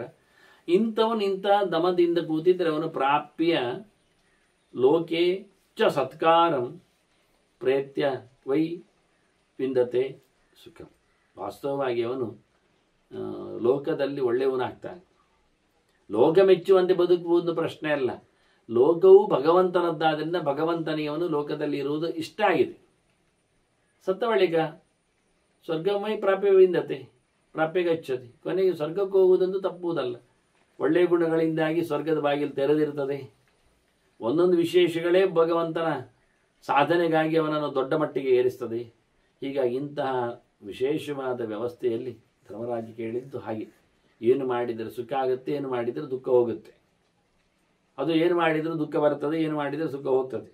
ಹಾಗಾಗಿ ಸುಖ ಹೇಗೆ ಬರ್ತದೆ ಅನ್ನುವುದನ್ನು ಇಲ್ಲಿ ಹೇಳುತ್ತಾ, ಎಂಥವನು ಸುಖವನ್ನು ಲೋಕಸಿದ್ಧನು ಅನಿಸ್ತಾನೆ ಅನ್ನೋದಕ್ಕೆ ದಮವುಳ್ಳವನು, ನಿಗ್ರಹವುಳ್ಳವನು, ಖಂಡಿತವಾಗಿಯೂ ಇಂದ್ರಿಯಗಳ ಚಾಪಲಕ್ಕೆ ಒಳಗಾಗದವನು, ಕಣ್ಣು ಕೈಕಾಲು ಬಾಯಿಗಳೆಲ್ಲದರ ಅತಿರೇಕದ ಓಡಾಟಕ್ಕೆ, ಅದರ ಬೇಟೆಗೆ ಬಿಡದವನು, ಫ್ರೀ ಸಂಚಾರಕ್ಕೆ ಕಡಿವಾಣ ಹಾಕಿದವನು ನಿಜವಾಗಿ ಉತ್ತಮನು ಅನ್ನೋ ನೆಲೆಯಲ್ಲಿ ಇನ್ನೂ ಕೆಲವು ಮಾತುಗಳನ್ನು ಚಿಂತನೆಗೆ ತರುತ್ತಾರೆ. ಅದನ್ನು ಮತ್ತೆ ಸೇರಿದಾಗ ಅವಲೋಕಿಸುವ ವಂದನೆಗಳೊಂದಿಗೆ ಶ್ರೀಕೃಷ್ಣ ನಾರಾಯಣ ನಾರಾಯಣ ನಾರಾಯಣ.